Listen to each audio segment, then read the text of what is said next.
السلام عليكم ورحمة الله وبركاته.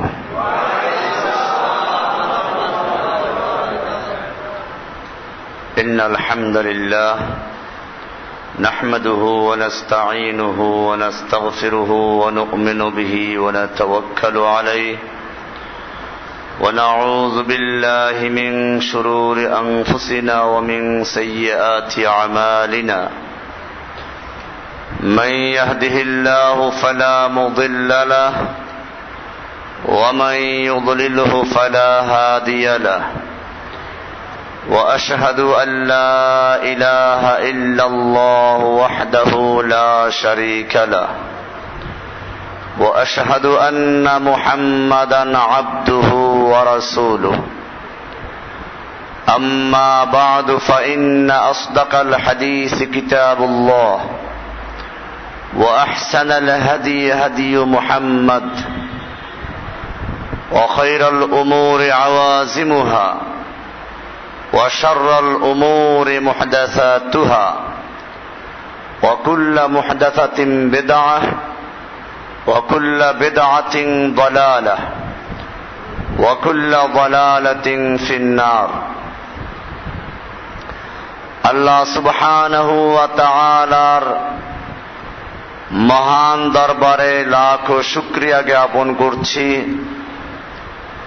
যিনি আমাদেরকে অত্যন্ত ভালোবেসে অত্যন্ত মেহেরবানি করে মাগরিবের সালাতের পরে আমাদের ঈমানের জন্য মুসলিম হিসেবে আমাদের কি জানা ফরজ এ বিষয়ে কিছু কথা বলার জন্য এবং শোনার জন্য তৌফিক এনায়েত করেছেন। এজন্য বলি আলহামদুলিল্লাহ। রব্বানা লাকাল হামদ হামদান কাসীরান তাইয়িবান মুবারাকান ফীহি ইয়া রাব্বি লাকাল হামদু কামা ইয়ানবাগি লিজালালি ওয়াজহিকা ওয়া আযীমি সুলতানিক। আল্লাহ সুবহানাহু ওয়া তাআলা আমাদেরকে এমনি সৃষ্টি করেন নাই, একটা গুরুত্বপূর্ণ উদ্দেশ্য নিয়ে আমাদেরকে সৃষ্টি করেছেন। কোরআনুল কারীমে আল্লাহ সুবহানাহু ওয়া তাআলা ইরশাদ করেছেন, ওয়ামা খলাকতুল জিন্না ওয়াল ইনসা ইল্লা লিয়াবুদুন। আমি মানব জাতিকে এবং জিন জাতিকে কেবলমাত্র আমার গোলামি, আমার ইবাদত করার জন্যই সৃষ্টি করেছি। তাহলে আমরা আল্লাহর গোলাম, আল্লাহর আব্দ। সমস্ত মানুষরাই আল্লাহর গোলাম, নবী রাসূলরাও আল্লাহর গোলাম। এজন্য আমরা যখন ছোটবেলায় ইসলামের কালেমা মুখস্থ করেছি তখন বলেছি আশহাদু আল্লা ইলাহা ইল্লাল্লাহু ওয়া আশহাদু আন্না মুহাম্মাদান আবদুহু ওয়া রাসূলুহু। যে আমরা সাক্ষ্য দিচ্ছি এক আল্লাহ ব্যতীত আর কোন ইলাহ নেই, কোন মাবুদ নেই, তিনি এক ও একক। এটা একটা সাক্ষী। এরপরে আমরা আর একটা সাক্ষী দিয়েছি ওয়া আশহাদু আন্না মুহাম্মাদান আবদুহু ওয়া রাসূলুহু, যে আমরা সাক্ষ্য দিচ্ছি মুহাম্মদ সাল্লাল্লাহু আলাইহি সাল্লাম আল্লাহর গোলাম। আবদুহু মানে আল্লাহর গোলাম, ওয়া রাসূলুহু এবং আল্লাহর রাসূল। তাহলে আমরাও যে আল্লাহর গোলাম, নবী রাসূলগণও সে আল্লাহর গোলাম, কেউ আল্লাহ নন। এজন্য এই বিষয়টা আমাদেরকে খুব চিন্তা করতে হবে। আমরা আল্লাহর গোলাম, আল্লাহর গোলামি করতে হলে আমাদেরকে আল্লাহর হুকুম মতোই করতে হবে। এজন্য প্রথমে আমরা এটা ক্লিয়ার করব যে আল্লাহর গোলাম কি করে হয়। আল্লাহর গোলামি করা মানে হচ্ছে আল্লাহর হুকুমকে মেনে চলা। আপনার একজন গোলাম, একজন কৃতদাস, একজন কর্মচারী, সে সবসময় জিকির করে আপনি আমার মনিব, আপনি আমার মালিক। আপনি তাকে বললেন এক কাজ করো, আমার জন্য দোকান থেকে একটা পানি নিয়ে আসো। সে বলল যে না, এটা আমার দ্বারা সম্ভব না, তবে আপনি আমার মালিক, আমি আপনার গোলাম। আচ্ছা ঠিক আছে, তুমি আমার জন্য একটু পানির ব্যবস্থা করো, খাওয়ার ব্যবস্থা করো। না, এটা আমি করতে পারবো না, আপনি আমার মালিক, আমি আপনার গোলাম। তো এই গোলামির কোনো অর্থ নেই। আমরাও আল্লাহর গোলাম, আমাদেরকেও মনে রাখতে হবে জীবনের সকল ক্ষেত্রে আমরা হুকুম মানব কার? এখনো আমরা অনেককে জিজ্ঞেস করি ইসলাম মানে কি, ওরা ওই ইংরেজদের শিখানো যে অর্থ ইসলাম মানে শান্তি, ওটাই বলে। অথচ এটা পরিষ্কার, ইসলাম শব্দের অর্থ হচ্ছে এক আল্লাহর বিধানের কাছে আত্মসমর্পণ করা। আল্লাহ তাআলা যখন ইব্রাহিম আলাইহিস সালামকে বললেন, কোরআনে আসছে, ইয ক্বালা লাহু রাব্বুহু আসলিম, আল্লাহ সুবহানাহু ওয়া তাআলা ইব্রাহিম আলাইহিস সালামকে বললেন আসলিম। তো উনি তখন কিন্তু ইসলাম অর্থ শান্তি বুঝেন নাই। উনি উত্তর দিলেন, ক্বালা আসলামতু লিরাব্বিল আলামিন, আমি রব্বুল আলামিন, যিনি গোটা জগৎ সমূহের রব, আমি সেই আল্লাহর কাছে আত্মসমর্পণ করছি। উনি বুঝতে পেরেছেন ইসলাম মানে হচ্ছে আত্মসমর্পণ করা। এই জন্য ওরকম উত্তর দিয়েছেন। এটা সূরা বাকারার 131 নম্বর আয়াতে বলা হয়েছে, ইয ক্বালা লাহু রাব্বুহু আসলিম ক্বালা আসলামতু লিরাব্বিল আলামিন। উত্তর দিলেন, আমি আল্লাহর কাছে, গোটা জগৎ সমূহের যিনি রব, আমি তার কাছে আত্মসমর্পণ করলাম। তাহলে ইসলাম মানে কি? কার কাছে? আল্লাহর কাছে আত্মসমর্পণ করার নাম হচ্ছে ইসলাম। আর এই রকম আত্মসমর্পণ করে যে, তার নাম কি? মুসলিম। এখন যদি আল্লাহর হুকুমের কাছে আত্মসমর্পণ না করে নাম দেয় মুসলিম, তাকে মুসলিম বলা যাবে? একটা লোকের মাথা থেকে পা পর্যন্ত কালো, নাম তার লাল মিয়া। এরকম অনেক লালু মিয়ার আমাদের দেশে আছে। আসলে কালু মিয়া, মাথার থেকে পা পর্যন্ত কালু, নাম কি? লালু। আমরা এরকম মুসলিম কিনা? আমরা মুসলিম। আমাদের সমাজটা এরকমই। এজন্য আমাদেরকে বুঝতে হবে, ইসলামে প্রবেশ করতে হলে প্রথমে দুইটা সাক্ষী দিতে হয়। কি দিতে হয়? এই সাক্ষী দুটো আমরা সকলেই দিয়েছি, কিন্তু বুঝি নাই। সাক্ষী দুটো আমরা ছোটবেলায় মুখস্থ করেছি, আশহাদু আল্লা ইলাহা ইল্লাল্লাহ, আমরা সাক্ষী দিয়েছি, কিন্তু আমরা সেটা বুঝি নাই। একজন লোক আদালতে গেল, জাজ জিজ্ঞেস করলো তুমি কে? বলে আমি তো খুনের মামলার একজন সাক্ষী। আচ্ছা বলো কে খুন করেছে? এটা তো আমার জানা নাই। সাক্ষী দিতে আসছে কিন্তু সে সাক্ষী। আচ্ছা বলো কাকে খুন করেছে? বলে না তাও তো জানি না। আদালত কি বলবে? বেটা ফাজলামি করার জন্য আসছে এখানে, পুলিশ ডেকে ওকে জেলখানা ঢুকিয়ে দিবে। তাহলে দুনিয়ার আদালতেও সাক্ষী দিতে হলে যে বিষয়ে সাক্ষী দিচ্ছে তা বুঝে শুনে, জেনে শুনে সাক্ষী দিতে হয়। আর আমরা সাক্ষী দিচ্ছি আশহাদু আল্লা ইলাহা, এটা বুঝি না, কি সাক্ষী দিলাম জানি না। যদি মুসলিমরা এই সাক্ষীটাকে বুঝে শুনে দিত, তাহলে তাদেরকে আর কোনো কিছু ওয়াজ করার প্রয়োজন হতো না। আশহাদু আল্লা ইলাহা ইল্লাল্লাহ। অথচ এটা এমন একটা সাক্ষী, কোরআনুল কারীমে আল্লাহ সুবহানাহু ওয়া তাআলা বলেছেন শাহিদাল্লাহু,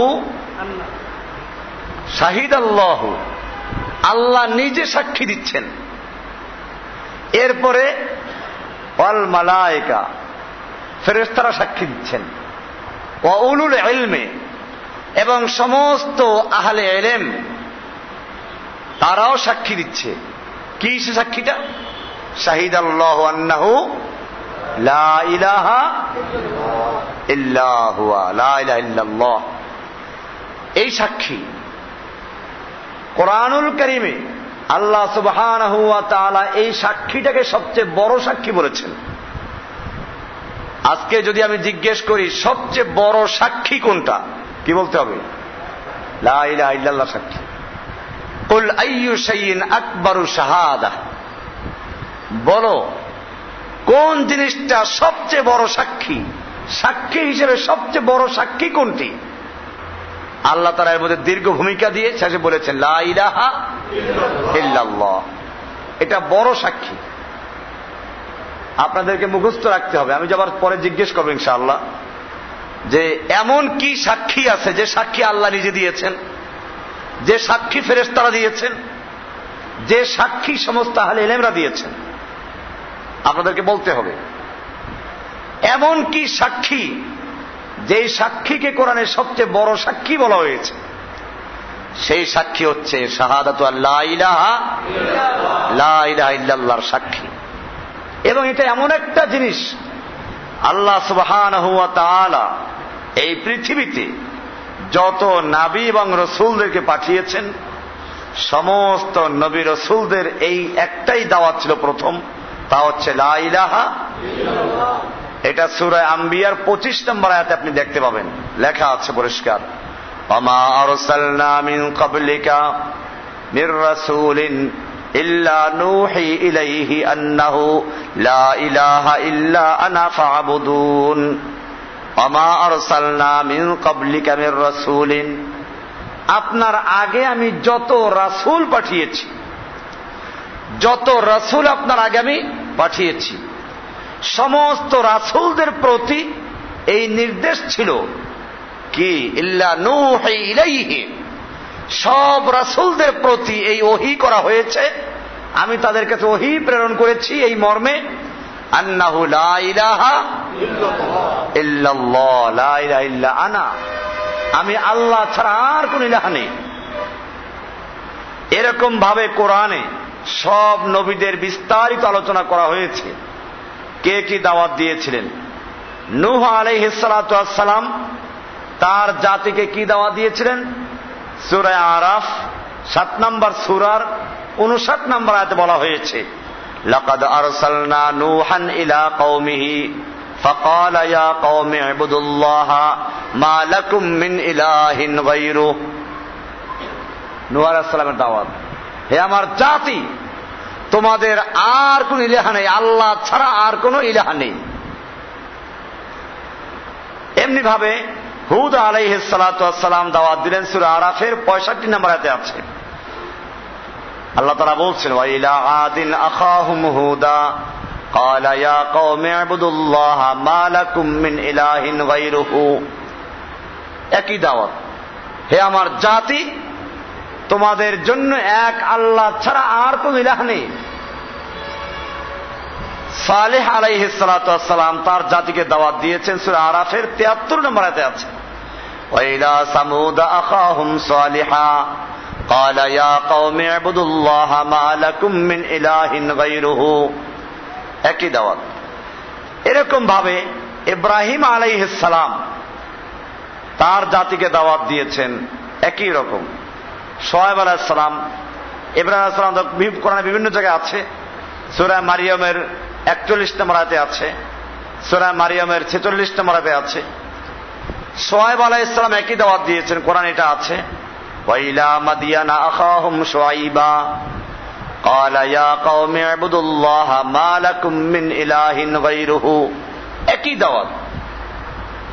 এরকম ভাবে ইয়াকুব আলাইহিস সালাম, ইউসুফ আলাইহিস সালাম, ঈসা আলাইহিস সালাম, আমাদের নবী সহ সব নবীদের দাওয়াত ছিল একটাই, লা ইলাহা ইল্লাল্লাহ। এটা আমরা ক্লিয়ার হলাম যে সব নবীর দাওয়াত ছিল কি, লা ইলাহা ইল্লাল্লাহ। এবং সব নবীর দিন ছিল কি, ইসলাম। ইহুদি খ্রিস্টান নামে কোনো দিন ছিল না, আল্লাহর দিন একটাই ছিল, সেদিন কি, ইসলাম। এবং সব নবীর দাওয়াত ছিল কি, লা ইলাহা ইল্লাল্লাহ। এবারে লা ইলাহা ইল্লাল্লাহর মানেটা কি? আমাদের রাসূল সাল্লাল্লাহু আলাইহি ওয়াসাল্লাম যখন লা ইলাহার দাওয়াত দিলেন, আপনারা জানেন মক্কার কুফফাররা খেপে গিয়েছিল। এটা আমার লেকচার থেকে আপনারা অনেক জায়গায় শুনেছেন হয়তো, যে আল্লাহর রাসূল সাল্লাল্লাহু আলাইহি ওয়াসাল্লাম যখন ইসলামের দাওয়াত দিতেন, প্রথম দিকে প্রায় 3 বছর পর্যন্ত গোপনে ইসলামের দাওয়াত দিলেন। এরপরে আল্লাহর পক্ষ থেকে হুকুম হয়ে গেল, ফাসদা বিমা তুমার, আপনি যে আদিষ্ট হয়েছেন সেটা স্পষ্ট প্রকাশ্যে বলুন। ফাসদা, প্রকাশ্যে বলুন। আল্লাহর রাসূল সাল্লাল্লাহু আলাইহি ওয়াসাল্লাম আরবের নিয়ম অনুযায়ী সকালবেলা গিয়ে সাফা পাহাড়ে উঠলেন, ডাক দিলেন, ইয়া সাবাহা, ইয়া বনি ফেহর, ইয়া বনি হাশেম, বিভিন্ন গোত্রের নাম ধরে ধরে ডাকলেন। সব জড়ো হয়ে গেল, কারণ ডাকটা যেমন তেমন ব্যক্তির না, যাকে তারা ভালোবাসে, যাকে তারা বিশ্বাস করে, সর্বজন শ্রদ্ধেয় সেই যুবকের ডাক, যাকে তারা জানে আল আমিন, বিশ্বস্ত যুবক। আল্লাহর রাসূল সাল্লাল্লাহু আলাইহি ওয়াসাল্লাম এবার ডাক দিলেন, সবাই হাজির হয়ে গেল। আল্লাহর রাসূল সাল্লাল্লাহু আলাইহি ওয়াসাল্লাম জিজ্ঞেস করলেন, আমি যদি আজকে তোমাদেরকে বলি এই পাহাড়ের অপর দিকে তোমাদের শত্রু বাহিনী উপস্থিত রয়েছে, যেই কোনো মুহূর্তে তোমাদেরকে ধ্বংস করে দিবে, তোমরা কি আমার কথা বিশ্বাস করবে? সবাই বলল, অবশ্যই বিশ্বাস করব, কারণ মা জাররাবনাকা ইল্লা সাদিকান, আমরা আপনার থেকে কখনো মিথ্যা কথা শুনি নাই, আপনাকে সত্য কথা বলতেই শুনেছি। আল্লাহর রাসূল সাল্লাল্লাহু আলাইহি ওয়াসাল্লাম বললেন, তাহলে শুনো, আমি তোমাদেরকে বলছি, লাউ কুলতুম কালিমাতান ওয়াহিদাতান, যদি তোমরা একটা কথা বিশ্বাস করো, একটা কথা মানতে পারো, তামলিকুনা বিহাল আরব, তাহলে তোমরা সেই একটা কথা মানার কারণে গোটা আরবের তোমরা মালিক বনে যাবে। ওয়াতাদিনু লাকুমুল আজম, অনারব বিশ্ব তোমাদের দিন গ্রহণ করবে। আও তুআদ্দিল জিজিয়া, অথবা যারা তোমাদের দিন গ্রহণ করবে না তারা তোমাদেরকে জিজিয়া কর দিয়ে থাকবে। নেতারা খুব খুশি, একটা কথা মানলে পরে গোটা আরব দেশের মালিক হয়ে যাব, গোটা দুনিয়ার নেতৃত্ব আমাদের হাতে চলে আসবে। আর যারা আমাদের ধর্ম গ্রহণ করবে না তারা আমাদেরকে জিজিয়া কর দিয়ে থাকবে। এটা মানতে অসুবিধা কি? বলো তাড়াতাড়ি, সেটা কি? আল্লাহর রাসূল সাল্লাল্লাহু আলাইহি ওয়াসাল্লাম তখন নতুন কোন কালেমা বলেন নাই, ওইটাই বললেন, কি? ইয়া আইয়ুহান নাস, ওহে সমস্ত লোকেরা, সকল লোক সকল, কুলু লা ইলাহা ইল্লাল্লাহ, তোমরা বলো লা ইলাহা ইল্লাল্লাহ, লা ইলাহা, কোন ইলাহা নাই, ইল্লাল্লাহ, এক আল্লাহ ছাড়া, তুফলিহুন, তাহলেই তোমরা সফল ও কাম হতে পারবে। তা'বুদুন আল্লাহ ওয়াহদাহু, এক আল্লাহর তোমরা আনুগত্য করবে, ইবাদত করবে, গোলামি করবে। ওয়া তাখলাউনা মা তা'বুদুনা মিন দুনিল্লাহি, এবং আল্লাহ ছাড়া তোমরা যা কিছুর ইবাদত করো, পূজা করো, সবগুলোকে বর্জন করতে হবে। এইটা বলার সঙ্গে সঙ্গে আবু লাহাব খেপে গেল, দাঁড়িয়ে বলল, তাব্বান লাকা লিহাযা জামাআতানা, তাব্বান লাকা সায়রাল ইয়াউম, তোমার গোটা জীবন ধ্বংস হোক, তুমি কি আমাদের এজন্য জড়ো করেছো? আবু লাহাব দুহাত উঁচু করে আল্লাহর রাসূলকে মারতে উদ্যত হয়েছিল। পুরা মজলিস তার বিরুদ্ধে চলে গেল, একটা লোক আল্লাহর নবীর পক্ষে প্রতিবাদ করার মতো সাহস করল না। আল্লাহর নবী ঘরে চলে গেলেন, শেষ পর্যন্ত আল্লাহর পক্ষ থেকে আয়াত নাযিল হয়ে গেল, তাব্বাত ইয়াদা আবি লাহাবিন ওয়া তাব্বা, আবু লাহাবের 2 হাত ধ্বংস হোক, সে নিজেও ধ্বংস হোক। মা আগনা আনহু মালুহু ওয়া মা কাসাব। এইভাবে আল্লাহ তাআলা আল্লাহর নবীকে সান্ত্বনা দিলেন, আল্লাহ তাআলা আসমান থেকে প্রতিবাদ করলেন। কি ছিল লা ইলাহা ইল্লাল্লাহর মধ্যে, যে কারণে মক্কার কুফফাররা প্রতিবাদ করলো? কিভাবে প্রতিবাদ করেছে সেগুলো কোরআনে আছে। সূরা সাদের 5 নম্বর আয়াতে বলা আছে, আজাআলাল আলিহাতা ইলাহা ওয়াহিদা ইন্না হাযা লাশাইউন উজাব। সে কি সমস্ত আলেহাদেরকে, আমাদের সমস্ত বহু আল্লাহ বহু দেবদেবীদেরকে এক আল্লাহ কেন্দ্রিক করে ফেলেছে? এটা তো বড় আশ্চর্য কথা। এরপরে তারা শুধু এ পর্যন্তই না, তারা বলল আইন্না লাতারিকু আলিহাতিনা লিশাইরিম মাজনুন। আমরা কি আমাদের আলেহাদেরকে বহু এলাদেরকে বর্জন করব একটা পাগল কবির কথায়? দুইটা গালি দিল, গালি দুইটা এসে গেছে। কি কি? শায়ের, মাজনুন, পাগল আবার কবি। আল্লাহ রাসূলকে গালি দিল তারা। এখানে একটা খুব লক্ষণীয় বিষয় যেটা বলল আইন্না লাতারিকু আলিহাতিনা, আমরা কি আমাদের আলেহাদেরকে বর্জন করব, ছেড়ে দিব? আল্লাহর নবী তো ছাড়তে বলেন নাই, খালি বলছে লা ইলাহা। ওরা ভালো করে বুঝতে পেরেছে এই লা ইলাহার মধ্যে দুইটা অংশ আছে। কয়টা অংশ আছে? যেটা আমাদের সমাজের লোকেরা বোঝে নাই। আবু জাহেল, আবুল আহাবরা ক্লিয়ার বুঝতে পেরেছিল লা ইলাহা মানে হচ্ছে আমাদের যত দেব দেবী আছে, লাত, মানাত, উজ্জা, মক্কার আশপাশের 360 মূর্তি, এই সবগুলোকে বর্জন করতে হবে। আমাদের যত পীর বুজুর্গ আছে তাদের যত ক্ষমতা স্বীকার করা হয় সব বর্জন করতে হবে। আমাদের মানব রচিত যত নিয়ম কানুন আছে, রসম রেওয়াজ আছে, আইন বিধান আছে, এই সবগুলো বর্জন করতে হবে। ইল্লাল্লাহ বলে এক আল্লাহকে গ্রহণ করতে হবে, এটা বুঝতে পেরেছিল।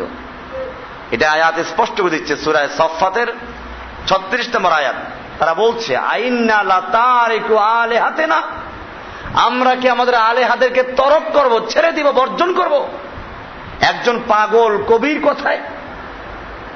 দুই গালি। আমি বইটার মধ্যে লিখেছি যে এক শ্বাসে দুই গালি, লেখা আছে এক শ্বাসে দুই গালি। এরপরে গালি আরো বাড়ছে,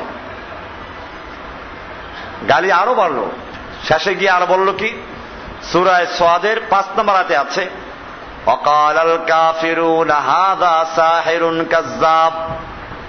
সাহেরুন আর দুইটা, সাহের মানে জাদুঘর, কাজ্জাব মানে মিথ্যাবাদী। তার গালি কয়টা হলো এখন? তার মানে বুঝতে হবে তাওহীদের দাওয়াত যত বাড়বে ততই কাফের, মুশরিক এবং তাগুতের গায়ে তত আগুন লাগবে এবং মুসলিমদের তারা বেশি খেপে যাবে। তাওহীদের দাওয়াত যত বেশি হবে তাগুত তত খেপে যাবে। তাওহীদের পাওয়ার যত বাড়বে তাগুতের বিরোধিতার পাওয়ার তত বাড়বে। এটা মনে রাখতে হবে। এখন আমরা লা ইলাহা ইল্লাল্লাহ বলি, আমাদের বিরুদ্ধে কেউ কিচ্ছু বলে না। জিকির করে আমার দেশে দেখবেন হালকায় জিকির, এটা বিভিন্ন মসজিদে আছে। এরা জিকির করে, লা ইলাহা ইল্লাল্লাহ জিকির করে কলব ফাটাই ফেলে, কিন্তু এরপরেও তাদের কেউ বিরোধিতা করে না। মিশরের সাইয়্যিদ কুতুব রাহমাতুল্লাহ আলাইহির ইতিহাস আপনারা জানেন। উনি যখন মানুষকে এই লা ইলাহা ইল্লাল্লাহর যে সাক্ষী এটা বুঝাবার কাজ শুরু করলেন, বই লেখলেন, এক পর্যায়ে তাকে জেলে আবদ্ধ করা হলো, ফাঁসির রায় দেওয়া হলো। ওনার জীবনীতে এসেছে রাতের বেলায় একজন আসলেন মৌলভী সাহেব ওনাকে তওবা পড়াবার জন্য। আমাদের দেশেও নিয়ম আছে, কারো যদি ফাঁসির হুকুম হয় মুসলমান, তো তাকে আগে ওই জেলখানার ইমাম সাহেবকে লা ইলাহা ইল্লাল্লাহ পড়ায়, কালেমা পড়ায়। ওনাকেও কালেমা পড়াবার জন্য গেল। সাইয়্যিদ কুতুব রাহমাতুল্লাহ আলাইহি জিজ্ঞেস করলেন আপনি কে? বলে আমি এই জেলখানা মসজিদের ইমাম সাহেব। তো কি মনে করে আসলেন? বলে আসলাম আপনার তো আগামীকাল ফাঁসি হতে যাচ্ছে, আর নিয়ম হলো কোন মুসলমানদের ফাঁসির আগে তাদেরকে কালেমা পড়ানো হয়, তওবা করানো হয়। উনি বললেন তুমি কি কালেমা পড়াও? একটু পড়ো তো, কেমনে পড়ো? তো বলল আশহাদু আল্লা ইলাহা ইল্লাল্লাহু ওয়া আশহাদু আন্না মুহাম্মাদান আবদুহু রাসূলুহু। সৈয়দ কুতুব রহমাতুল্লাহ আলাইহি বললেন, আশ্চর্য, আমি তো এই লা ইলাহা ইল্লাল্লাহর সাক্ষী দেওয়ার কারণে, এই লা ইলাহা ইল্লাল্লাহর ব্যাখ্যা দেওয়ার কারণে, লা ইলাহা ইল্লাল্লাহর ঘোষণা দেওয়ার কারণে ফাঁসিতে ঝুলতে যাচ্ছি। যেই সরকার আমাকে লা ইলাহা ইল্লাল্লাহ বলার কারণে ফাঁসি দিচ্ছে, আর সেই সরকার তোমাকে লা ইলাহা ইল্লাল্লাহ বলার চাকরি দিয়েছে, পড়াবার চাকরি দিয়েছে। যেই লা ইলাহা বলার অপরাধে আমি ফাঁসিতে ঝুলতে যাচ্ছি, আর তোমাকে সেই লা ইলাহা ইল্লাল্লাহ পড়াবার জন্য পয়সা দিচ্ছে। বোঝা গেল তোমার লা ইলাহা ইল্লাল্লাহ আর আমার লা ইলাহা ইল্লাল্লাহ এক নয়। তোমার লা ইলাহা ইল্লাল্লাহ তাগুতের থেকে পয়সা দেয়, আর আমার লা ইলাহা ইল্লাল্লাহ তাগুতের ফাঁসিতে ঝুলায়। তোমার লা ইলাহা ইল্লাল্লাহ আমার পড়া দরকার নাই, তুমি নিজে গিয়ে ঠিক করে পড়ো। আমাদেরও বুঝতে হবে, আমরাও লা ইলাহা ইল্লাল্লাহ পড়ি, আমাদের সমাজের লোকেরা জিকির করে, কিন্তু তারা জানে না লা ইলাহা ইল্লাল্লাহর মানিটা কি। আর যাদের সামনে বলা হচ্ছে তারাও জানে না লা ইলাহার মানিটা কি। যদি এরা জানতো, তাহলে লা ইলাহা ইল্লাল্লাহর প্রথম ধাক্কা লাগে গিয়ে যারা আল্লাহর স্থানে বসে আছে। প্রথম কারা? নূহ আলাইহিস সালাম যখন দাওয়াত দিলেন, ওই এলাকার শাসকরা খেপে গেল। ইব্রাহিম আলাইহিস সালাম যখন লা ইলাহার ঘোষণা করলেন, তৎকালীন সমাজের শাসক গোষ্ঠী খেপে গেল, নমরুদ খেপে গেল। মূসা আলাইহিস সালাম যখন দাওয়াত দিলেন, লা ইলাহা ইল্লাল্লাহর দাওয়াত দিলেন, ফিরআউন খেপে গেল।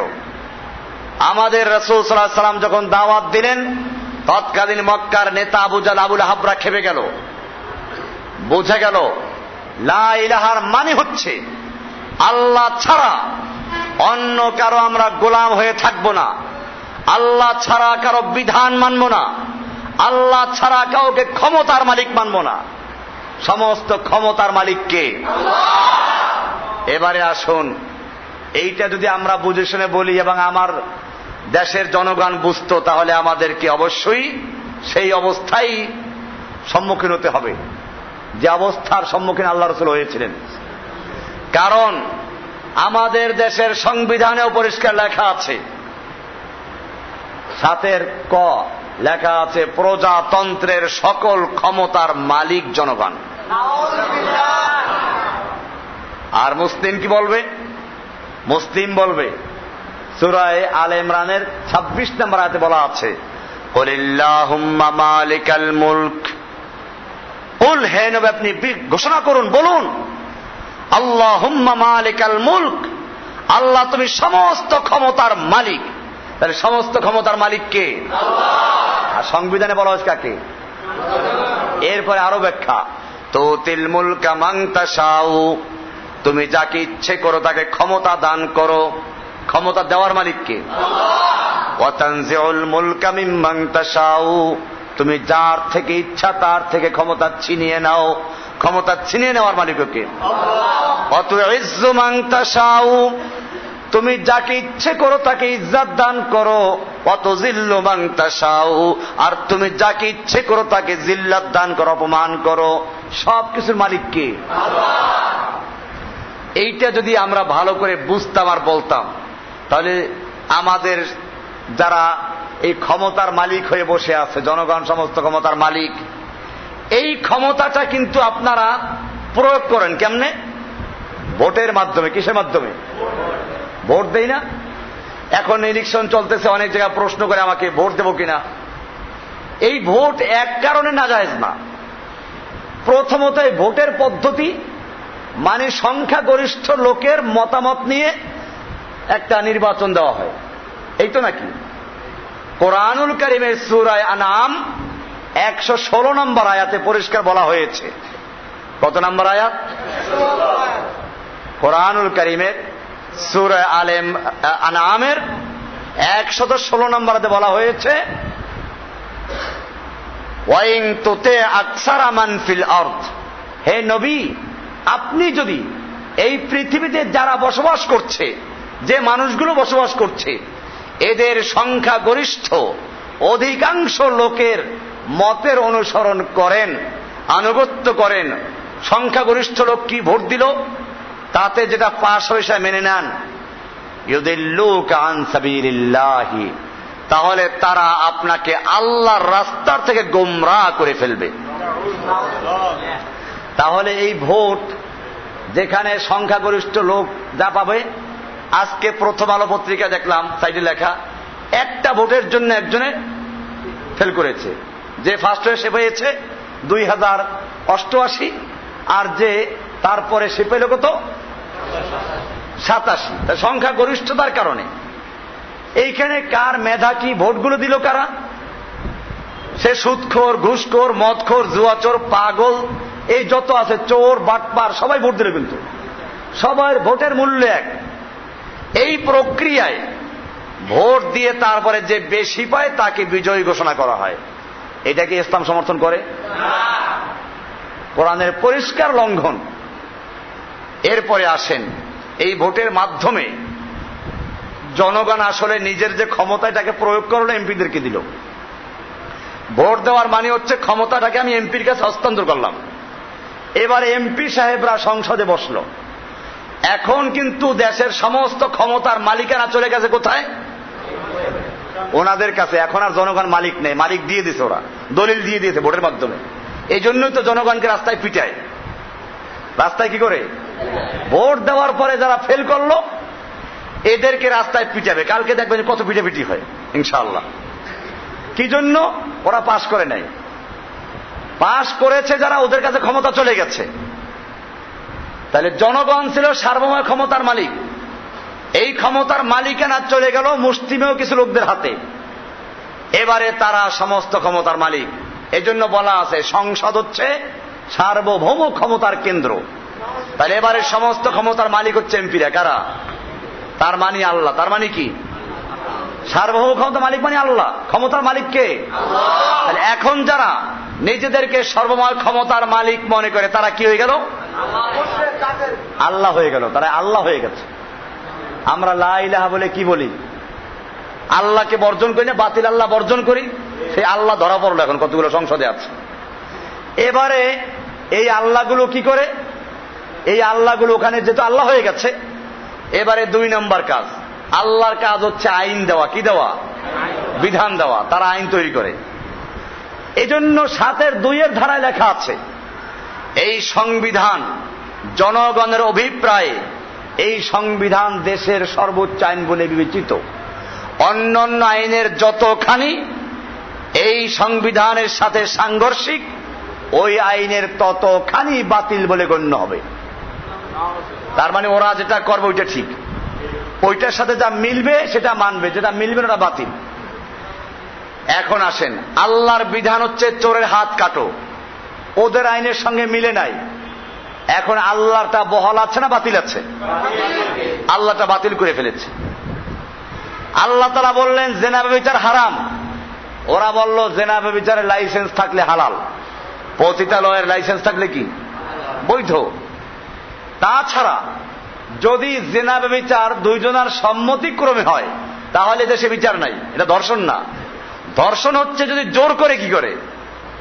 এমনি ভাবে আল্লাহ তাআলা বলছেন জেনা ব্যভিচারের বিচার আছে। বিবাহিত হলে এদেরকে পাথর ছুঁড়ে মারা, অবিবাহিত হলে 100 দৌড়া মারা। আল্লাহ তাআলা মদ হারাম করেছেন, সুদ হারাম করেছেন। আমাদের দেশে সুদের লাইসেন্স থাকলে কি সরকারের কাছেও সুদ হারাম আছে। কোনটা? দেখবেন গ্রামগঞ্জে অনেকে সুদে টাকা লাগায়, 10 টাকা হারে সুদ দেয়, 100 টাকা দেয়, 10 টাকা দেয়। এর যেহেতু লাইসেন্স নাই, এজন্য সে সরকারের খাতায় অবৈধ, তারটা হারাম। ওর সুদ কি হারাম। আর যাদের লাইসেন্স দেওয়া আছে, সোনালী ব্যাংক, রূপালী ব্যাংক, পূবালী ব্যাংক, জনতা ব্যাংক, যত ব্যাংক আছে এই সবগুলো সুদের কারবার করে, কিন্তু এটা হারাম না। কি জন্য? যেহেতু সরকারের পারমিশন দেওয়া আছে, লাইসেন্স করায় এরা। তাহলে এবারে আসুন, আল্লাহ সুবহানাহু ওয়া তাআলা যেটাকে হারাম করে দিয়েছেন, এইটাকে যারা হালাল করলো তারা কার জায়গায় বসে আছে? আল্লাহর জায়গায় বসে আছে।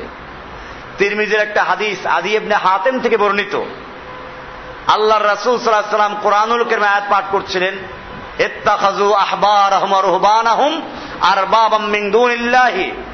ইহুদি খ্রিস্টানদের সম্পর্কে বলা হয়েছে ওরা ওদের আরবাব আহবার এবং রুহবানদেরকে, ওরা ওদের ধর্মীয় এবং শাসকদেরকে, নেতাদেরকে আল্লাহর পরিবর্তে রব বানিয়েছে। আদি ইবনে হাতেম বললেন, ইয়া রাসূলুল্লাহ, আমরা তো আমাদের আহবার এবং রুহবানদেরকে রব বানাই নাই, তাদেরকে তো আল্লাহ মানি না। আমাদের সমাজেও আমরা যখন বলি এমপিদেরকে তোমরা আল্লাহ মানো, এমপিরা তোমাদের রব, মক্কার মুশরিকরা যেমন বহু ইলা বহু রবের ইবাদত করত, আমার জাতীয় সেরকম বহু ইলা বহু রবের ইবাদত করে। তখন কয় যে না, আমরা তো মন্ত্রী এমপিদের ইবাদত করি না, গোলামি করি না, আনুগত্য করি না। আমরা তখন ওই হাদিসটাই শোনাবো।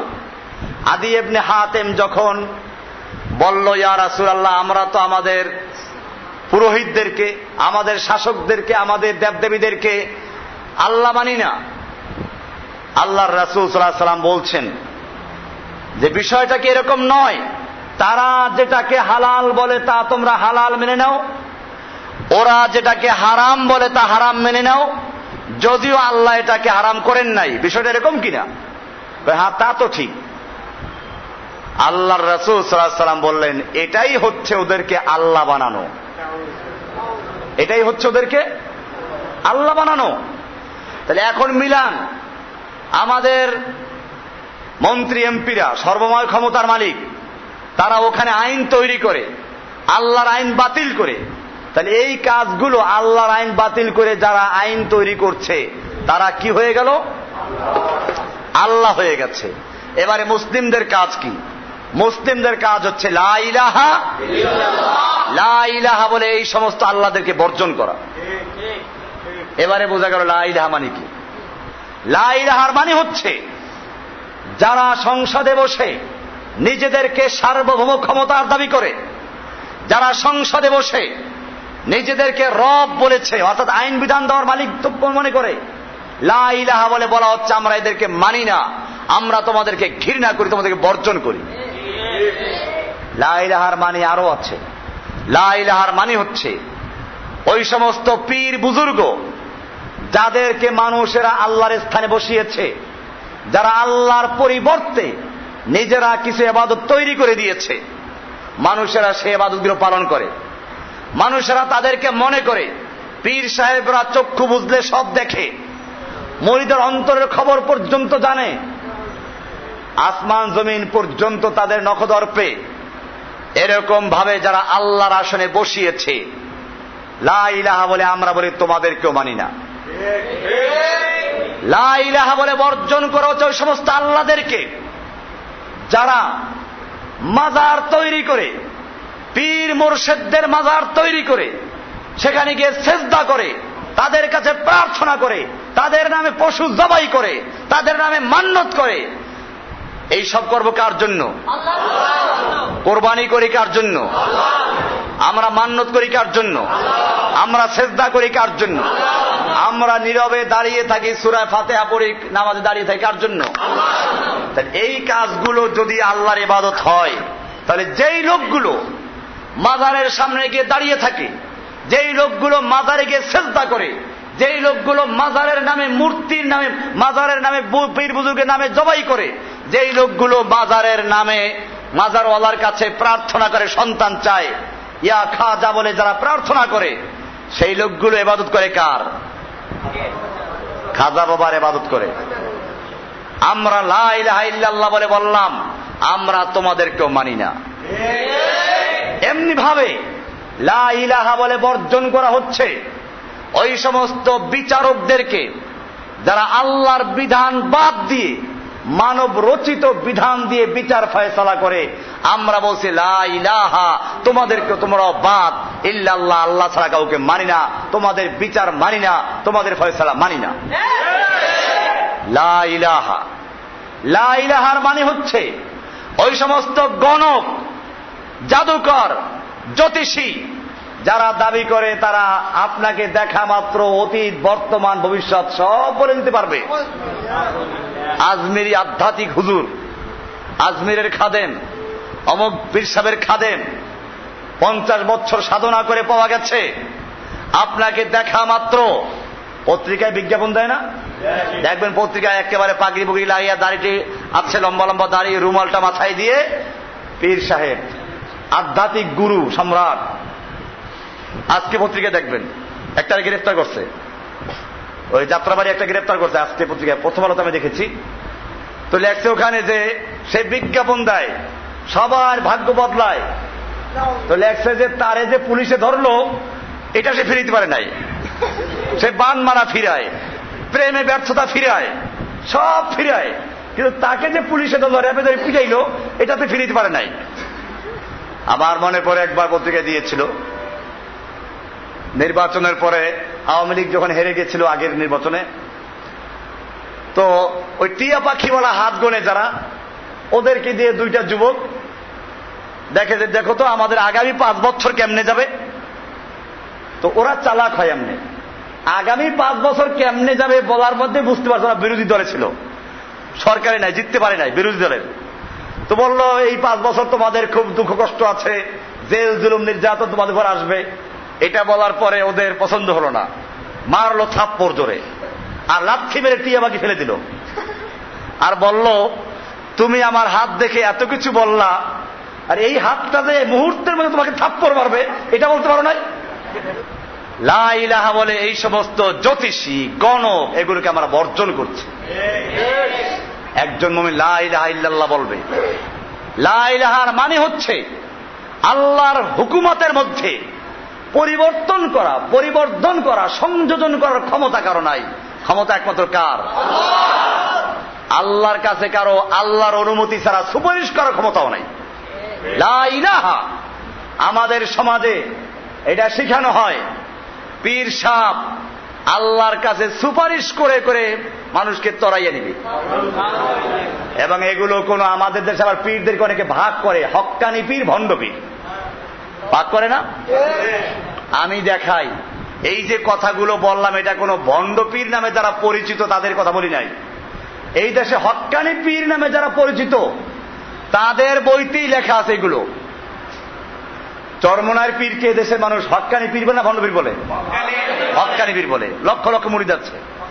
চরমনার পীরের বই আছে ভেদে মারিফাত, এই বইয়ের 24 নম্বর পৃষ্ঠা পরিষ্কার লেখা আছে, বান্দা অসংখ্য গুনাহ করার কারণে আল্লাহ মাফ করতে চান না। পীর সাহেব আল্লাহর কাছে অনুনয় বিনয় করে বলেন, দোয়া করেন, ওই দোয়ার বদৌলতে আল্লাহ তাআলা মাফ করে দেন। তাহলে বান্দা অসংখ্য গুনাহ করার কারণে আল্লাহ মাফ করতে চান না, এটা পরিষ্কার লেখা আছে। আসুন কোরআন কি বলে। আল্লাহ কোরআনে বলছেন, কুল ইয়া ইবাদিয়াল্লাযীনা আসরাফু আলা আনফুসিহিম, হে নবী আপনি আমার ওই সমস্ত বান্দাদেরকে জানিয়ে দিন যারা নিজের উপরে জুলুম করেছে, অন্যায় করেছে, পাপ করেছে, গুনাহ করেছে, আপনি তাদেরকে জানিয়ে দিন লা তাকনাতু মির রাহমাতিল্লাহ, বান্দা খবরদার তোমরা আল্লাহর রহমত থেকে নৈরাশ হবে না, আল্লাহর রহমত থেকে হতাশ হবে না। ইন্নাল্লাহা ইয়াগফিরুয যুনুবা জামিআ, আল্লাহ তাআলা তোমাদের জীবনের সমস্ত গুনাহগুলো ক্ষমা করে দিবেন। আল্লাহ বলছেন খবরদার নৈরাশ হবি না। আর এরা লেখলো কি? আল্লাহ বান্দা অসংখ্য গুনাহ করার কারণে আল্লাহ মাফ করতে চান না, পীর অনুনয় বিনয় করে বললে তারপর আল্লাহ মাফ করে। নাউজুবিল্লাহ। এই পীর সাহেবের আমি বইয়ের নাম বলতেছি, পৃষ্ঠা নাম্বার বলতেছি, কারো দ্বিমত থাকলে ওই বইটাকে কিনবেন, না পাইলে তখন আমাকে ধরবেন, আর পাইলে খামাখা ঝামেলা করবেন না কেউ। আমি পীরদেরকে চরমনাই পীরদের লিখে পাঠাইছি যে এগুলো যদি তোমাদের আকীদা না হয় তাহলে তওবা করো, আর যদি আকীদা তোমাদের হয় তাহলে আমি বহস করব। আপনারা গত জুমার আগের জুমা যারা ছিলেন তারা জানেন, শুক্রবার মসজিদে আমি নিজে হাতে লিখে দিই শর্ত সহকারে যে বাংলাদেশের যেই কোনো জায়গায় বসবে আমি বসতে রাজি আছি। এ পর্যন্ত কোনো রেসপন্স আসে নাই, কারণ এগুলো উত্তর দিবে কি করে? এমনি ভাবে। আর একটা বই আছে মওয়াইজে সাকিয়া, একই দরবারে বই। কারণ আমি দেওয়ানবাগি, রাজারবাগি, চন্দ্রপাড়া এই সমস্ত পীরদেরকে নিয়ে আলোচনা করাটা বেকার, সময় নষ্ট করা মনে করি। এইগুলো যে ভণ্ড, এগুলো যে মুশরিক, মক্কার মুশরিকদের চেয়ে জঘন্য মুশরিক, এই ব্যাপারে কোনো সন্দেহ নেই। কিন্তু সমস্যা হচ্ছে ওই সমস্ত লোকদেরকে নিয়ে যাদেরকে মানুষ কি মনে করে হক্কানি পীর বলে। এই জন্য আমি এইগুলো রেফারেন্স দিচ্ছি। মাওয়াজে সাকিয়া পৃষ্ঠা নাম্বার 55, প্রথমে লেখা আছে পীরের কাছে মুরিদ হওয়া ফরজ। এরপরে ওই বইয়ের নিচের দিকে লেখা আছে যদি তোমার 2 জন পীর হয়, 2 পীর তোমার 2 ডানা ধরে বেহেশতে নিয়ে যাবে, কোনো অসুবিধা নাই। আসুন, মুমিনদেরকে আল্লাহ কিয়ামতের মাঠে সুপারিশ করার পারমিশন দিবেন যখন তারা নিজেরা পার পেয়ে যাবে, এরপরে আল্লাহর পারমিশন পেয়ে সুপারিশ করবেন। এটা কোথায়? কিন্তু দুনিয়াতে কেউ বলতে পারবে কে সুপারিশ করতে পারবে? কোরআনে পরিষ্কার বলা আছে মান যাল্লাযী ইয়াশফাউ ইনদাহু ইল্লা বিইযনিহি, মান কে সেই ব্যক্তি যে দুনিয়ায় বসে ঠিকাদারি নিচ্ছ, সুপারিশ করবে, পার করে নিবে, তরাইয়া নিবে, মান কে সে? এটা কোন সূরার আয়াত? সূরা বাকারার কত নম্বর আয়াত? 255 নম্বর আয়াত। আয়াতুল কুরসি বলে যেটাকে, সব লোকের মুখস্থ আছে প্রায়, কারণ মুখস্থ করে ভূত তাড়াবার জন্য, এটা বোঝার জন্য না। নতুবা আয়াতুল কুরসি পরিষ্কার বুঝে পড়লে এটাই যথেষ্ট ছিল ঈমান ক্লিয়ার হওয়ার জন্য। কারণ এখানেও বলা আছে আল্লাহু লা ইলাহা ইল্লা হুয়া, আল্লাহ ছাড়া কোনো ইলাহা নাই, কোনো মাবুদ নাই। আল হাইয়ুল কাইয়ুম, তিনি চিরঞ্জীব। আল কাইয়ুম, যিনি চির প্রতিষ্ঠিত, চির প্রতিষ্ঠাতা। লা তাখুযুহু সিনাতু ওয়ালা নাওম, যাকে কোনো তন্দ্রা বা ঘুম কিছুই স্পর্শ করতে পারে না। এরপরে বলা আছে মান যাল্লাযী ইয়াশফাউ ইনদাহু ইল্লা বিইযনিহি, কে আছে এরকম যে আল্লাহর কাছে সুপারিশ করবে আল্লাহর অনুমতি ব্যতিরেকে, আল্লাহর অনুমতি ছাড়া সুপারিশ করবে কে? এমন কেউ আছো? তাহলে বোঝা গেল দুনিয়ায় যারা বলে আমরা সুপারিশ করে পার করে নিয়ে যাব, পীর পার করে নিয়ে যাবে, সেই লোকগুলো আয়াত অনুযায়ী কি দাবি করছে? আল্লাহ দাবি করছে। এরা আল্লাহর সিদ্ধান্ত বদলাই দিতে পারে এই দাবি করে। আপনারা জানেন এই পীরের আরেক বই যে ভেদে মারেফাত বললাম, এর 15 পৃষ্ঠা আছে। ওই যে একজনের বাচ্চা মারা গেছে, শামসু তাবরিজির নকল। বাচ্চা মারা গেলে পরে বুজুর্গ যাচ্ছিল, দেখে যে বুড়া বাচ্চা লাশ নিয়ে কাঁদতেছে। বুজুর্গ সাহেব জিজ্ঞেস করলেন তুমি কেন কাঁদছো? কয়ে আপনার কাছে বলে লাভ কি, আমার একটা ছেলে ছিল, সে আমার সাহায্য করতে, খেদমত করতো, আল্লাহ তাকে নিয়ে গেল।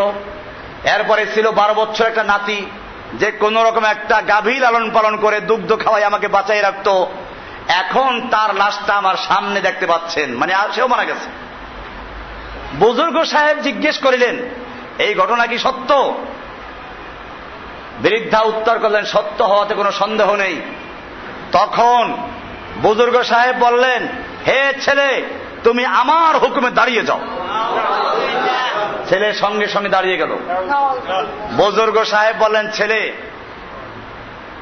তুমি তো, ওই বুড়া তার ছেলেকে কোলে নিয়ে জিজ্ঞেস করো তুমি তো মরে ছেলে, কেমনে জীবিত হইলা? তো ছেলে বলল এই বুজুর্গ সাহেব আমাকে জীবিত করেছেন। এরপরে লেখছে এই খবর খাঁটি মুসলমান বাদশার দরবারে পৌঁছানো হলো। তিনি বলিলেন হুজুর আপনি এই বৃদ্ধার নাতিকে কিভাবে জীবিত করলেন? তখন বুজুর্গ সাহেব উত্তর দিলেন আমি বলেছি হে ছেলে তুমি আমার হুকুমে দাঁড়িয়ে যাও। বাদশাহ বলিলেন আফসোস, আপনি যদি বলতেন আল্লাহর হুকুমে দাঁড়িয়ে যাও। তখন বুজুর্গ সাহেব বলিলেন মাবুদের কাছে আবার কি জিজ্ঞেস করবো, তার আন্দাজ নাই। এই লোকটার একটা মাত্র ছেলে ছিল, তাও নিয়ে গেল। এরপরে ছিল একটা 12 বছরের নাতি, কোন রকম একটা গাভী লালন পালন করে দুগ্ধ পান করাই এই বৃদ্ধাকে বাঁচাইয়া রাখছিল, তাকে নিয়ে গেল। এই জন্য আমি মাবুদের দরবার থেকে জোর পূর্বক রুহুটা ছিনাইয়ে নিয়ে আসছি। আল্লাহর সিদ্ধান্ত পরিবর্তন করে দেয়। এটা কোথায় আছে? বইয়ের নাম কি? ভেদে মারেফাত। ভেদে মারেফাত লেখা আছে, ভয় চন্দ্রবিন্দু দিয়া। ভেদে মারেফাত কত নম্বর পৃষ্ঠা? শামসু তাবরিজির নকল। পৃষ্ঠা নাম্বার বলে দিলাম, আলে সাহাক প্রকাশনী, ওই যে কি আছে ওটা, বাংলা বাজার ঢাকা, ওখান থেকে নতুন করে ছাপছে। আগে ছিল খারাপ কাগজের, কাগজ ছিল এই যে